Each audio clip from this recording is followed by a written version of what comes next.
The warrior alien woman came to me and said, "I can't hide that I love you anymore, human." The battle-scorched plains of Arvanos were silent now, the thunder of artillery and the cries of war ghosts swallowed by the cold wind. I sat near the wreckage of our downed transport, patching the last of my burns. My comrades had moved on or died days ago. I was alone, at least I thought I was. Then I heard her footsteps. Heavy, deliberate, too familiar. I didn't turn around. I already knew who it was. Captain Rian. Her voice rang out like polished metal across ice, firm but soft at the edges. "You should not have stayed behind. You say that every time you find me." I replied, still focused on my bandages. "Yet here you are again, Kyra." Kyra, the elite warrior of the Zerai Dominion, a towering, blade-scarred alien woman who once swore she'd slit the throat of every human she met. But something had changed since that first battlefield.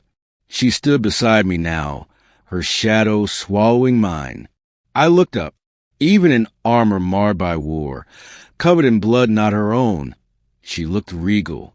Her violet skin shimmered faintly under the twin moons, and her deep crimson eyes searched my face like she was trying to memorize it for the last time. "I searched for you," she said quietly. 3 days.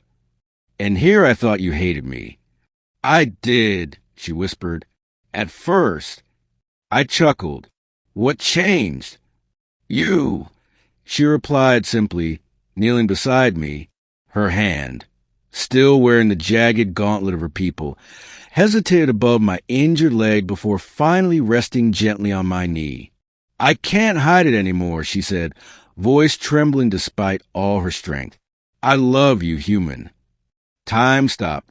This warrior, once called the Blade of Zerai, had confessed the one thing I never thought I'd hear. Not from her.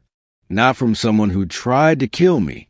Not from someone who'd stood silent while her people mocked me. But also not from someone who had dragged me out of that collapsed bunker.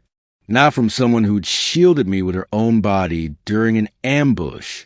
Not from someone who stayed even when her kind called her a traitor. I said nothing. Kyra looked away. Perhaps I shouldn't have said that. "No," I said quickly. "I'm just trying to breathe. Your kind values honesty, yes?" "We do." "Then I'll be honest. When I first fought beside you, I thought you were weak. All flesh. No chitin. No enhanced limbs. But then I saw you charge a Ravager without backup, drag 2 wounded back under fire, and smile at me like I mattered. No one in my command ever smiled at me like that." I took her hand. She stared at the contact like it was something holy. "I didn't think you could feel that way." I admitted, "Your people, my people taught us to kill emotion. That affection is a disease. I believed them. Until I met you." She paused, swallowing hard. "The way you treated me, like I was more than a soldier. You offered me water when I was injured. You shared food, even when you had none. You never flinched when I was angry. You never mocked my scars." I smiled faintly. "I always thought your scars were beautiful." She blinked. Once. Twice. No one has ever said that to me. Silence fell again. But it wasn't awkward. It was heavy with things unspoken. Things too large to be captured in words. "Will your kind allow this?" she asked at last. "A human as Zerai? Probably not." "Will yours?" "Definitely not." She grinned, sharp teeth and all. "Then we have that in common." I leaned toward her. "Kyra, what does this mean for you?" "Loving me, it means exile, dishonor, perhaps death." "And you still came?" "I did not come for safety. I came for you." Her voice cracked, and for the first time, the warrior broke. Her shoulders slumped. Her chin dropped. "I am so tired of hiding what I feel. In your presence, I feel something no battlefield ever gave me. Peace." My breath hitched. I leaned in closer. She didn't move away. I love you too, I whispered. She inhaled sharply, her eyes glimmering with something dangerously close to tears. But I added, if we're going to do this, you'll have to teach me how to survive a Zerai family gathering. She laughed, genuinely, and it was the most terrifyingly beautiful sound I'd ever heard. My mother might try to kill you. Charming. But if you survive, she will respect you. And if she doesn't, well, I will protect you, just like you protected me. I stood up, offering her my hand.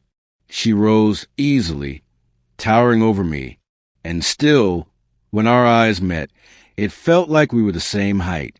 I have a ship hidden beyond the ridge, she said. You planned this.